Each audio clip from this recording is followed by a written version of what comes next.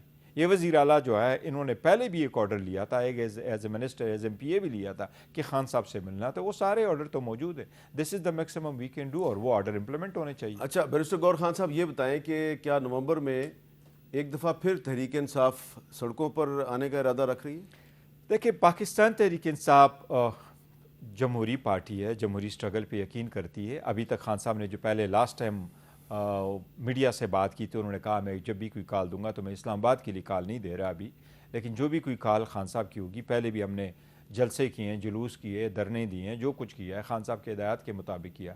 But as of now as we speak نومبر میں کوئی خان صاحب نے کوئی پلان کیا نہیں ہے کہ کوئی ایسا میرا ارادہ. تو یہ جو سہیل آفریدی صاحب مسلسل جلسے کر رہے ہیں, ایسے علاقوں میں بھی جا رہے ہیں خیبر پختونخوا کے جہاں پر ان کو سیکورٹی ایجنسیز کہتے ہیں مت جائیں, یہاں پہ حملے کا خطرہ ہے, وہ وہاں پہ بھی جا کے جلسہ کر رہے ہیں, تو وہ کوئی ماحول نہیں بنا رہے؟ نہیں, ماحول بنانے کی بالکل بات نہیں ہے کہ وہ ماحول بنا رہے. ایکچولی جو وہاں پہلے کنونشن کیا کرتے تھے تو ہمارے جو صوبائی صدر ہے جنید صاحب, وہ وہاں جایا کرتے تھے اور آلموسٹ ہر ضلع پہ دو ایک کنونشن انہوں نے ضرور کیا ہوا ہے. تو یہ اس قسم کے علاقے تھے کیونکہ انہوں نے جانا تھا دا نیکسٹ پشاور, چارسدہ سے کرگ, ہمارا شاہد صاحب ہے وہاں, اور اس کے بعد اپنے علاقے میں اس نے جانا تھا. دس فور دیئر پرپز, ادروائز کوئی ایک پراپر پلان جلسوں کا نہیں دیا گیا ہے کہ وزیر اعلیٰ جو ہے ان کو لیڈ کرے گا. نہ خان صاحب کی طرف سے ایسی ہدایات آئی ہے کہ آپ پورے جلسے میں لوگوں کو کرے اور پھر آپ لیڈ کریں گے, اس طریقے سے. اچھا گور خان صاحب, آج وزیر اعلیٰ پنجاب مریم نواز صاحبہ نے لاہور میں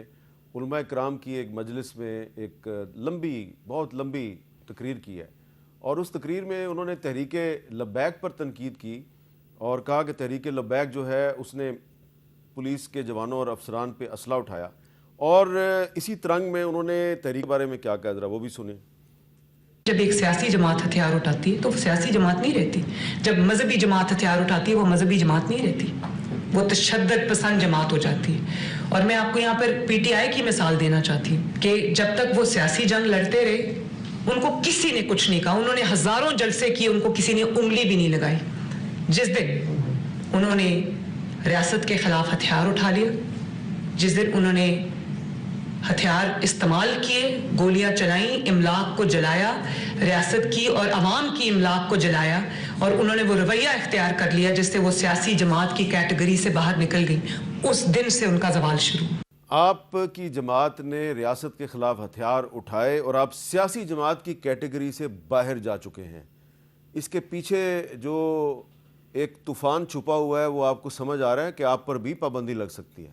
دیکھیں, مریم بی بی کے اعصاب پہ ہر وقت پی ٹی آئی رہتی ہے یا وہ ٹک ٹاک کے ساتھ زیادہ مشہور رہتی ہے, جبکہ ٹک ٹاک اور یہ چیزیں اٹ سیلف ایک الکوہلزم سے بھی زیادہ ایڈکٹیو ہے اور وہ بارک کرتی ہے. تو اس لیے میں تو ان الفاظ کی مذمت کرتا ہوں کہ اگر آپ چیف ایگزیکٹو ہے کی صوبے کی تو آپ کسی بھی سیاسی جماعت کو ایسے الفاظ سے نہ دیں. جب ہم رسپانس کرتے ہیں تو پھر یہ کہتے ہیں آپ ریاست کے خلاف ہیں. ہم ریاست کے وفادار ہیں, اور پاکستان پہ جب اٹیک ہوا تو ہم سب سے پہلے تھے, مریم بی بی سی سب سے پہلے ہم تھے, اور ہمارے لوگ ان سے بھی پہلے پاکستان کے لیے تھے. محب وطن لوگ ہیں, پاکستان کے ہیں, ہمارے لوگ یہاں آئے ہیں, ان پہ گولیاں چلی ہے. ہم نے کبھی ہتھیار نہیں اٹھائے, نہ کبھی ہتھیار اٹھائیں گے. خان صاحب نے 29 سال سٹرگل کی ہے اور ایک چھوٹی سی پارٹی بنائی ہے, اور آج دنیا کی چھٹی بڑی پولیٹیکل پارٹی ہے, اور اس وقت پاکستان کی سب سے بڑی پولیٹیکل فورس ہے. مریم بی بی دیکھے تو صحیح, میر صاحب میں گیا ان 9 ضلعوں میں پنجاب میں جہاں سے فلڈ گیا, آپ گئے تھے اس فلڈ والے علاقوں میں, وہاں لوگوں کی تصویریں دیکھو. جب میں جا چکا ہوں وہاں پر, وہ ایسے لوگ آئے کہ وہ کہہ رہے تھے جی میں راشن کے لیے نہیں آیا ہوں, مجھے پتہ چلا چیئرمین آ رہا ہے, وہ میرے لیے نہیں آتے, وہ خان صاحب کی محبت میں کہ خان صاحب کا نمائندہ آ رہا ہے تو اسی کے لیے وہ میرے پاس آتے ہیں اور وہ لوگ دیتے ہیں. یہ مریم بی بی یا اس کے جو لوگ ہیں ارد گرد یہ نہیں برداشت کر سکتے. ہم ایک پولیٹیکل فگر ہے اور پولیٹیکلی اسٹرگل پہ بلیو کرتے ہیں اور انشاءاللہ کرتے رہیں گے، اور یہ ہمیں اشتعال اسی طرح دلاتے ہیں۔ اور میں ان کو یہ کہوں، یہ مریم بی بی ہی تھی جو سپیچ کرتی تھی کہ میرے پاس ویڈیو ہے اور دکھائیں۔ ہم وہ ویڈیو والے نہیں ہیں کہ لوگوں کو بلیک میل کرے کس کس کا ویڈیو ہمارے پاس ہے۔ ہم کہتے ہیں نہیں ہے، ہم سیاسی لوگ ہیں، جو کچھ کہتے ہیں پبلک میں کہتے ہیں۔ خان صاحب تو ہمیشہ وہ کہہ ہی رہے ہیں پبلک میں، وہ تو بغیر کوئی بات ہی نہیں کر رہے ہیں۔ تو یہ اور ان کے لوگ ایسے ہیں کہ انہوں نے ایک دوسرے کے اوپر کیا الزامات نہیں لگائے تھے، آپ 20 بندے کے قاتل ہیں، آپ کتنوں کے قاتل ہیں۔ لیکن میر صاحب انف از انف، پاکستان ایک کرٹیکل پوزیشن پہ ہے۔ اگر سیاسی ماحول اس طرح رہتا ہے، یہ گرمی اس طرح رہتی ہے، یہ تناؤ اس طرح رہتا ہے، یہ پولرائزیشن اس طرح ہوتا ہے، تو ہم اس کا مطلب یہ ہے کہ پاکستان کے عوام سب سے پہلے ہمارا مقصد نہیں ہے، ہمارے اپنے مقاصد اور اپنا اقتدار ہم سب سے پہلے رکھ لیتے ہیں، اس کے بعد اس کو رکھ لیتے ہیں۔ پوری دنیا میں ڈیموکریسی کس طرح ہوتی ہے؟ آپ انڈیا کی مثال اٹھا لیں، 28 اسٹیٹ ہے۔ میر صاحب آج انڈیا کے 28 اسٹیٹ میں سے منی پور ایک اسٹیٹ ہے، اس میں گورنر رول ہے۔ باقی 27 اسٹیٹ میں سے بی جے پی کی صرف 14 اسٹیٹ میں حکومت ہے، کانگریس کی 7 اسٹیٹوں میں حکومت ہے، باقی دوسرے پارٹیوں کی حکومت ہے۔ امریکہ میں 50 اسٹیٹ ہے، 50 اسٹیٹ میں سے اس وقت 23 اسٹیٹس میں ڈیموکریٹس کی حکومت ہے، گورنر ہے، اور 27 میں ریپبلکن کی گورنر ہے۔ کیا آپ پورے کاپی میں شروع کریں گے؟ ایسے اسٹیٹس ہیں امریکہ میں، ارکنسا ہو گیا، کنٹکی ہو گیا، جو یہ ہمیشہ سے ڈیموکریٹس رہے ہیں، اور ایسے ایک اسٹیٹ ہے جس طرح الاباما ہو گیا، لوئزیانا ہو گیا، یہ گزشتہ 2000 سے لے کے آج تک ریپبلکن یہ جیتے چلے آ رہے ہیں۔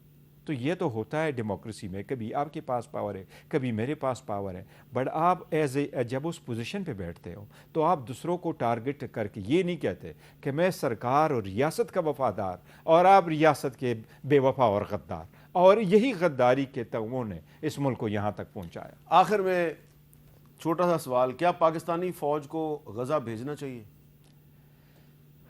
دیکھیں، جو غزہ کا ٹروس ہوا ہے، میں تو نہیں کہتا، پاکستان نے پہلے ایک فیصلہ کر لیا تھا، اور وہ فیصلہ یہی تھا کہ ایون یو اے ای کے نے جس وقت کیا تھا تو یہ میٹر اس وقت بھی پارلیمنٹ کے سامنے آیا تھا، اور پارلیمنٹ نے اس پہ فیصلہ کیا تھا۔ یہ بہت سیریس ایشو ہوگا اگر ایسا ہے تو the best forum is parliament, اور لیکن میرا ذاتی اوپینین یہی ہے کہ نہیں، کسی صورت نہیں، ہمیں وہ نہیں کرنا۔ اچھا، تو آج اسد قیصر صاحب نے دوبارہ فضل الرحمان سے رابطہ کیا ہے، اس کی کوئی وجہ بتائیں گے آپ؟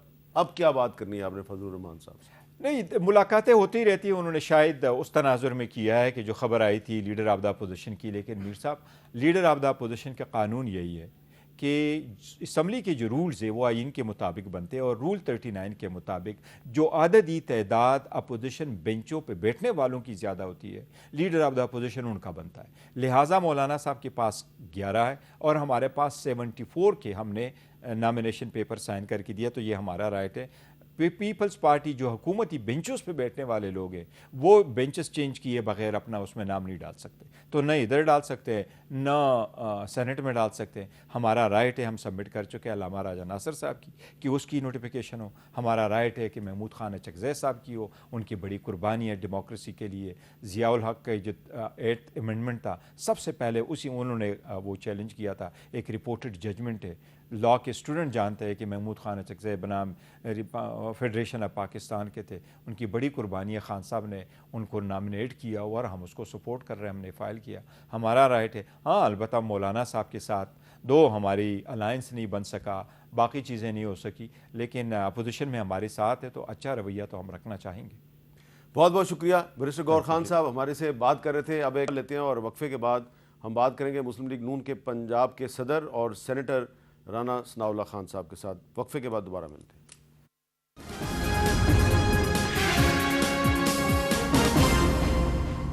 کیپٹل ٹاک میں دوبارہ خوش آمدید۔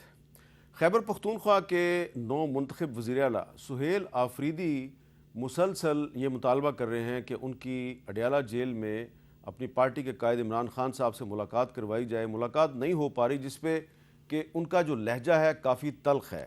وہ کیا کہہ رہے ہیں ذرا سنیے۔ میں ایک صوبے کا منتخب کردہ وزیر اعلیٰ ہوں، تو میں چاہ رہا تھا کہ میں اپنے لیڈر جناب عمران خان صاحب سے ملوں، تو میں ہائی کورٹ اسلام آباد سے لے کر اڈیالہ جیل تک گیا، اور وہاں پر ایک حوالدار نے مجھے روک دیا۔ یہ ہماری عدلیہ کی بے بسی ہے، ہماری ججز کی بے بسی ہے۔ ایک حوالدار جو ہیں وہ 3 ججز کے آرڈر ردی کی ٹوکری میں پھینک دیتے ہیں۔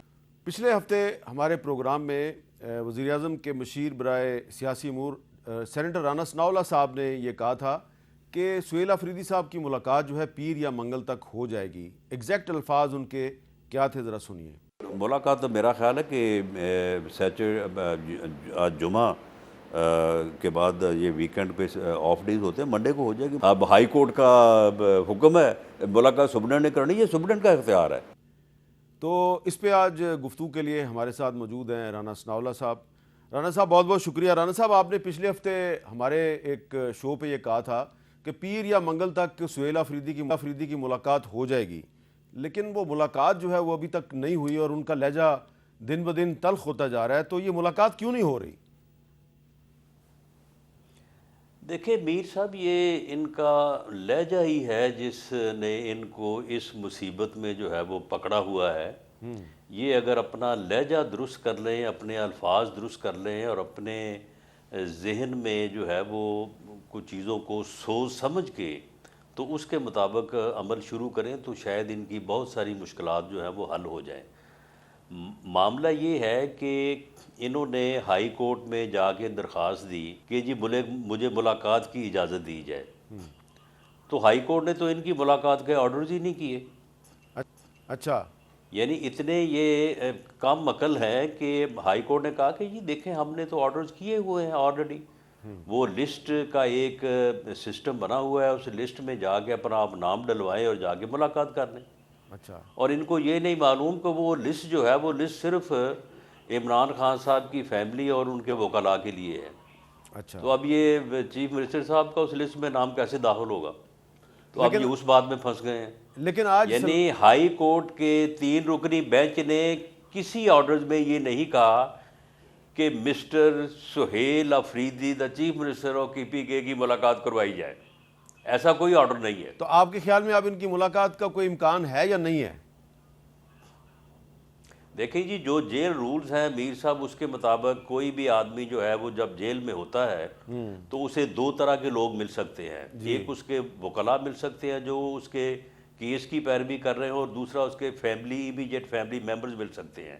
میں خود جب عمران خان صاحب کی حکومت تھی, وہ ماشاءاللہ وزیر اعظم تھے, عثمان بزدار تھا وزیر اعلیٰ تھے, تو میں کچھ 6-7 ماہ جیل میں رہا ہوں. ان 6-7 ماہ میں اپنے وکیل اور اپنی فیملی ممبرز کے علاوہ میں نے کسی کی شکل نہیں دیکھی. اچھا, یہ آپ کی بات اس لیے رولز کے اوپر اس طرح سے جو ہے وہ پابندی ہمیں بھی کروائی گئی اور انہوں نے بھی کی. نہیں رانا صاحب, آپ کی بات جو ہے وہ اس طرح درست ہے کہ میں اپنا ذاتی تجربہ بیان کر دیتا ہوں نا. میں نے بھی کوشش کی تھی جب آپ جیل میں تھے کہ میری بھی ملاقات ہو جائے. مجھے اجازت بھی مل گئی تھی ہوم سیکرٹری سے, لیکن میری ملاقات نہیں کروائی گئی. لیکن انہوں نے کہا چلے آپ رانا ثناء اللہ صاحب کو چھوڑ دیں, آپ سعد رفیق صاحب سے مل لیں. تو میری ان سے ملاقات ہو گئی, سلمان رفیق صاحب سے ملاقات ہو گئی, پھر میری حنیف عباسی صاحب سے بھی لاہور جیل میں ملاقات ہو گئی. تو آپ سے چلیں نہیں انہوں نے کروائی, لیکن باقیوں سے مجھے نہیں ملایا. آپ سے نہیں ملوایا, لیکن میری سعد رفیق صاحب یا حنیف عباسی صاحب سے تو کوئی رشتہ داری نہیں ہے, ان کے ساتھ میری ملاقات ہو گئی. شہباز شریف صاحب سے بھی ملاقات ہو جاتی تھی. ڈسکریشن ہے نا. ہاں نہیں, لیکن میر صاحب یہ یعنی یہ سپرڈنٹ جیل کی رولز میں باقاعدہ درج ہے, اس کی ڈسکریشن ہے. اچھا, وہ اپنی صوابدید کے تحت جس کی بھی چاہے کروا سکتا ہے, وداؤٹ کورٹ آرڈر بھی کروا سکتا ہے. اچھا چلیں, اب یہ بتائیں کہ اب آپ کے کچھ کولیگز جو ہیں وہ کہہ رہے ہیں سہیل آفریدی صاحب کیبنٹ نہیں بنا رہے, ان کو جلدی کیبنٹ بنانی چاہیے. ابھی ہمیں بیرسٹر گور خان صاحب بتا رہے تھے کہ بہت جلد ایک چھوٹی سی کابینہ بن جائے گی, لیکن فرض کریں اس میں بھی 3-4 دن اوپر نیچے ہو جاتے ہیں, تو کیا ایسی صورت میں آرٹیکل 234 جو ہے کانسٹیٹیوشن آف پاکستان کا, اس کے تحت کوئی گورنر راج لگانے کا خطرہ ہے KPK میں؟ نہیں, میرا خیال ہے کہ ایسا نہیں ہونا چاہیے, اور ایسی کوئی بات جو ہے وہ فیڈرل گورنمنٹ کے یا پرائم منسٹر کے جو ہے وہ زیر غور نہیں ہے. لیکن معاملہ یہ ہے کہ دیکھیں یہ کوئی سیاسی جماعتوں کا رویہ ہے, یہ کوئی یعنی پولیٹیشنز کا رویہ ہے کہ بھئی آپ منتخب ہو گئے ہیں, آپ چیف منسٹر بن گئے ہیں, تو آپ اپنی کیبنٹ جو ہے وہ اناؤنس کریں. مشاورت کرنے کے, مشورہ کرنے کے جو ہے وہ 100 طریقے ہوتے ہیں. آپ نے ان کی پرمیشن یا ان کی کنکرنس لینی ہے وہ لے لیں. اتنی لمبی تقریر اور عشق رمضان اور میں عشق عمران اور میں مارا جاؤں گا, میں یہ کروں گا, میں وہ کروں گا, یعنی اس طرح سے تو سیاست نہیں ہوتی. یہ سیاست کا انداز جو ہے یہ اب چلنے والا نہیں ہے۔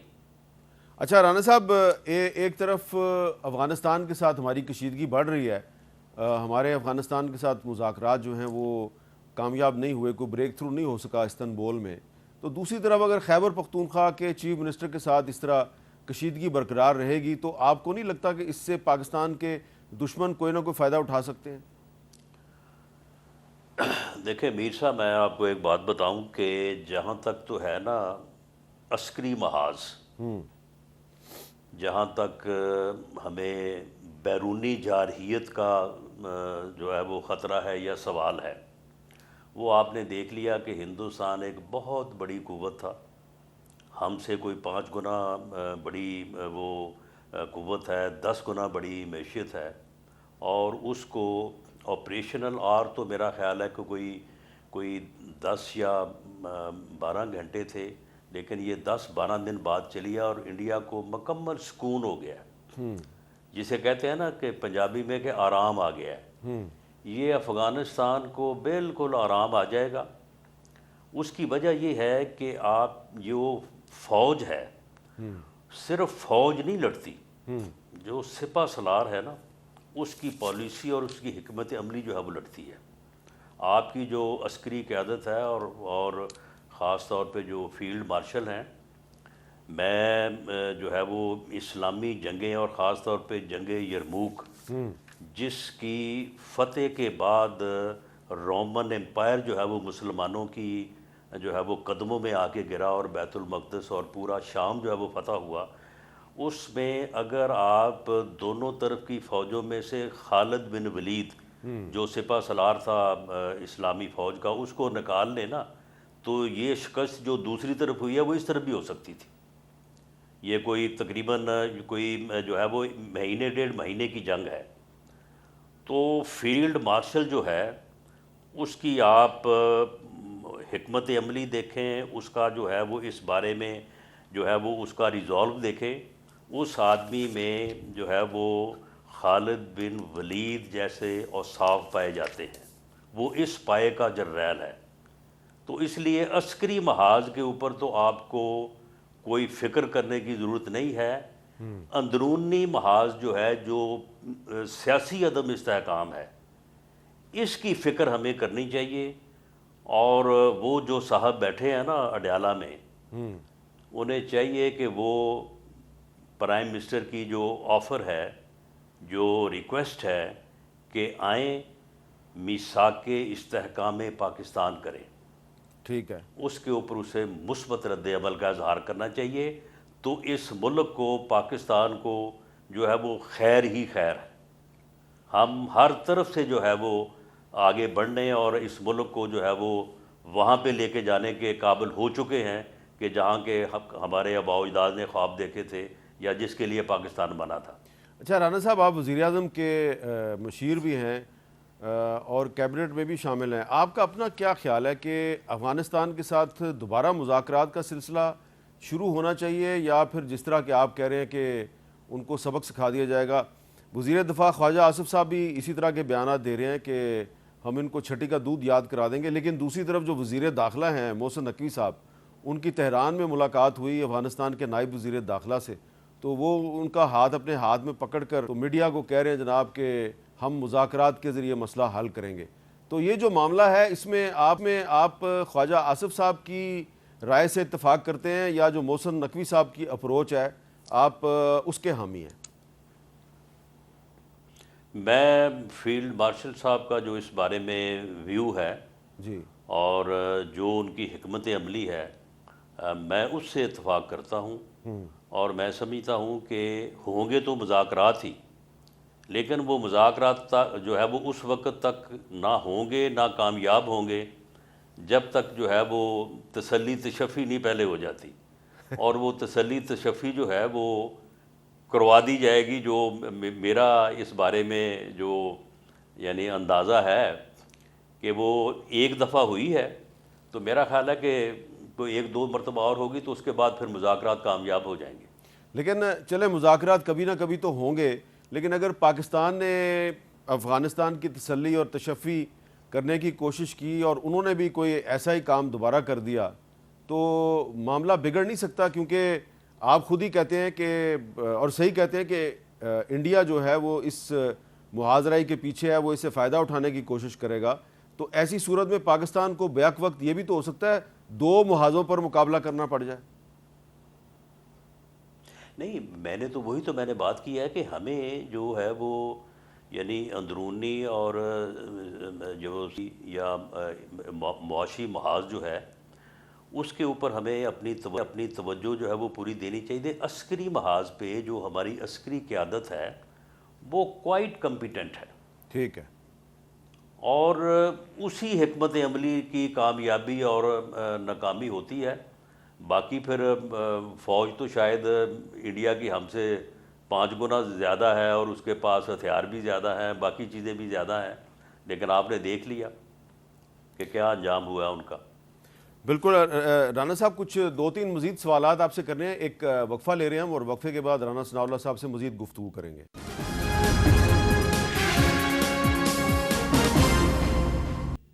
کیپٹل ٹاک میں دوبارہ خوش آمدید. ہمارے ساتھ موجود ہیں وزیر اعظم کے مشیر برائے سیاسی امور رانا ثناء اللہ صاحب. رانا صاحب، کل سینٹ کی ایک سیٹ پہ الیکشن ہو رہا ہے، اس میں مسلم لیگ نون کا امیدوار نہیں ہے. عوامی نیشنل پارٹی نے اس کا بائیکاٹ کر دیا ہے. عوامی نیشنل پارٹی نے الزام لگایا ہے کہ اس سینٹ کے الیکشن میں ہارس ٹریڈنگ ہو رہی ہے. دوسری طرف آزاد کشمیر میں بھی تحریک عدم اعتماد آ رہی ہے اور پیپلز پارٹی جو ہے وہ چودھری یاسین صاحب کو اپنا وزیر اعظم بنانا چاہتی ہے، اور وہاں پر مسلم لیگ نون جو ہے وہ کہہ رہی ہے جی ہم نے اپوزیشن میں بیٹھنا ہے. اور وہاں پر بھی الزام لگ رہا ہے کہ وہاں پہ جو پریزیڈنٹ ہاؤس ہے آزاد کشمیر کا، وہاں سے ہارس ٹریڈنگ ہو رہی ہے. تو یہ پاکستان کی سیاست میں اور خاص طور پہ آزاد کشمیر کی سیاست میں یہ ہارس ٹریڈنگ جو ہے اس کا بار بار ذکر ہونا جو ہے، یہ کیا بطور پولیٹیشین آپ کیا سمجھتے ہیں؟ یہ سیاستدانوں کے لیے کوئی نیک شگون ہے؟ نہیں، سیاستدانوں کے لیے یہ کیسے نیک شگون ہو سکتا ہے؟ دیکھیں، سیاستدان جب تک ٹیبل پہ نہیں بیٹھیں گے، جب تک بیٹھ کے رولز آف گیم جو ہے وہ طے نہیں کریں گے اور اپنے لیے کچھ حدود کا تعین نہیں کریں گے کہ بھئی اس لائن سے آگے نہیں بڑھنا، تو اس وقت تک جو ہے وہ پھر اسی طرح سے جوتیوں میں دال بٹتی رہے گی جس طرح سے پچھلے 30-35-40 سال سے بٹ رہی ہے. تو رانا صاحب معاملہ یہ ہے کہ کوئی ہمارے سیاست کے کوئی متعین رولز ہے ہی نہیں. جی، لیکن رانا صاحب یہ جو آپ نے بات کی ہے کہ ہماری سیاست کے کوئی متعین رولز ہے ہی نہیں ہے، تو اب یہ دیکھیں کہ مرکز میں پیپلز پارٹی اور مسلم لیگ نون ایک دوسرے کے ساتھ ہیں. زرداری صاحب جو ہیں وہ صدر پاکستان ہیں، شہباز شریف صاحب وزیر اعظم پاکستان ہیں. لیکن آزاد کشمیر میں مسلم لیگ نون کہتی ہے جی ہم انوار الحق چودھری کے خلاف جو تحریک عدم اعتماد ہے اس کی تو حمایت کر دیں گے لیکن بیٹھیں گے ہم اپوزیشن میں. تو اگر وہاں پر ایک مختلف اصول بن جائے گا اور مسلم لیگ نون وہاں پہ پیپلز پارٹی کے وزیر اعظم کی اپوزیشن کرے گی، اس کا اثر جو ہے وہ قومی سیاست پہ نہیں پڑے گا؟ اور اگلے الیکشن سے پہلے کیا بلاول صاحب بھی کوشش نہیں کریں گے کہ وہ ٹریری بینچز سے اپوزیشن بینچز پہ بیٹھ جائیں؟ اور وہ انہوں نے مولانا فضل الرحمان صاحب سے ملاقاتیں بھی شروع کر دی ہیں. ان کی کوشش ہے کہ وہ بھی اپوزیشن لیڈر بن جائیں. اگر مسلم لیگ نون آزاد کشمیر میں اپوزیشن بینچوں میں بیٹھے گی تو قومی اسمبلی میں وہ کوشش کریں گے کہ وہ اپوزیشن بینچوں میں بیٹھ جائیں. تو پھر کیا اصول، کیا ضابطہ رہ جائے گا پاکستان کی سیاست کا؟ نہیں، تو میں نے وہی تو بات میں نے کی ہے. جی، آخر میری ایک پوزیشن بھی ہے، میں ایک حد تک کی جو ہے وہ بات کر سکتا ہوں.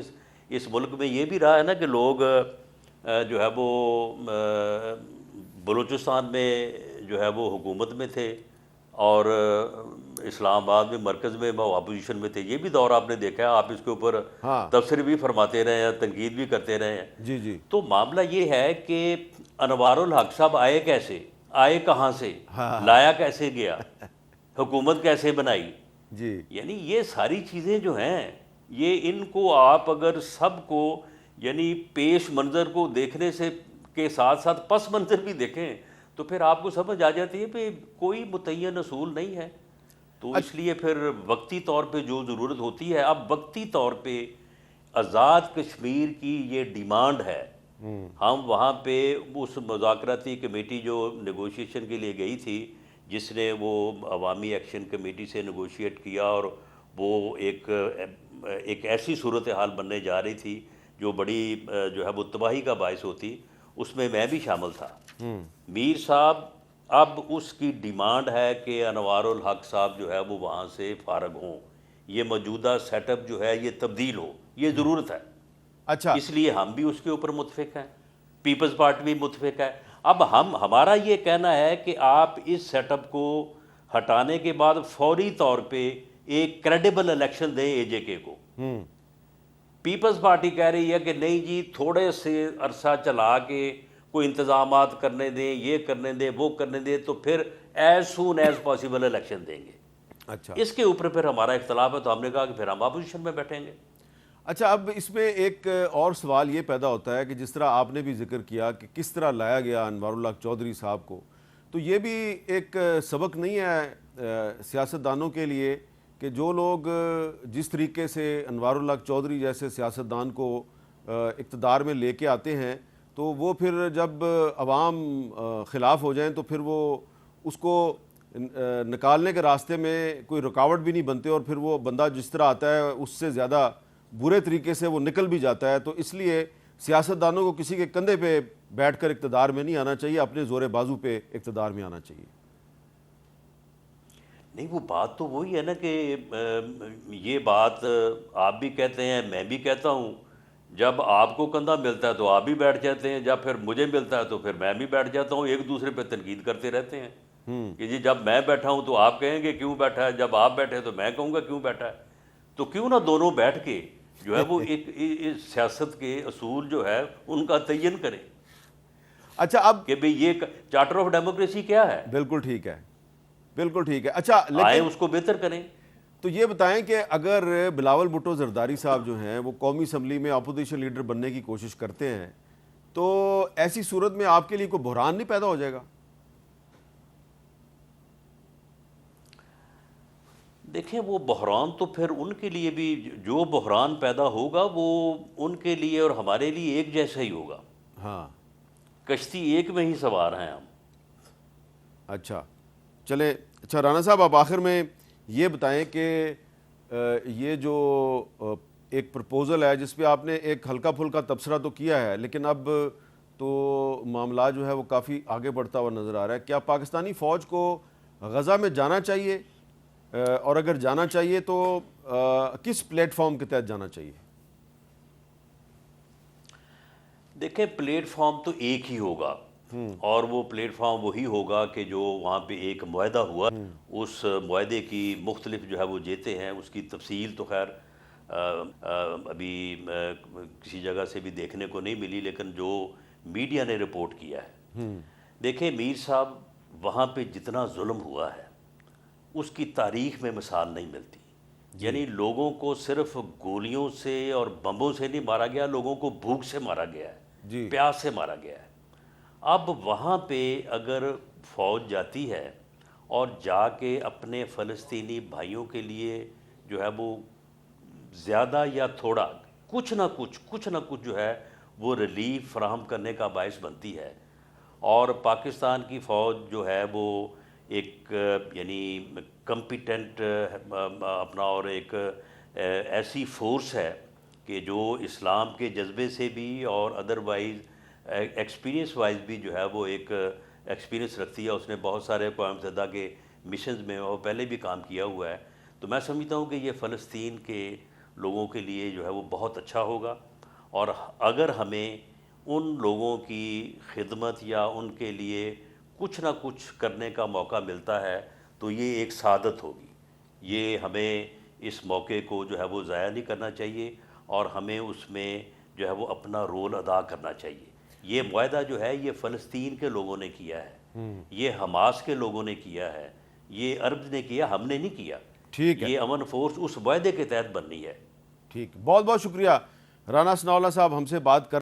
اور یہ جو سوال ہے کہ پاکستانی فوج کو غزہ جانا چاہیے یا نہیں جانا چاہیے, اس سوال کا جو بہترین جواب ہے بطور ایک پاکستانی وہ یہی دیا جا سکتا ہے کہ اگر تو پاکستانی فوج کو فلسطینیوں کی مدد کے لیے اور ان کی ریلیف کے لیے بھیجا جاتا ہے تو پاکستانی فوج کو ضرور جانا چاہیے, لیکن اس کے لیے ضروری ہے کہ پاکستانی فوج جو ہے وہ یونائٹڈ نیشنز کے بینر تلے جائے, کیونکہ جو UN کی پیس کیپنگ فورس ہے اس کے تحت پاکستانی فوج نے دنیا کے مختلف حصوں میں بہت سے اہم آپریشنز کیے ہیں، لیکن اس کے لیے ضروری ہے کہ جو UN پیس کیپنگ فورس ہو اس کا جو کمانڈر ہے وہ بھی کسی مسلمان ملک سے تعلق رکھتا ہو۔ لیکن اگر پاکستانی فوج کو اسرائیل کی مرضی کے مطابق حماس کو غیر مسلح کرنے کے لیے بھیجا جائے گا اور پاکستانی فوج کی جو کمان ہے یہ کسی مغربی ملک کے جنرل کے پاس ہوگی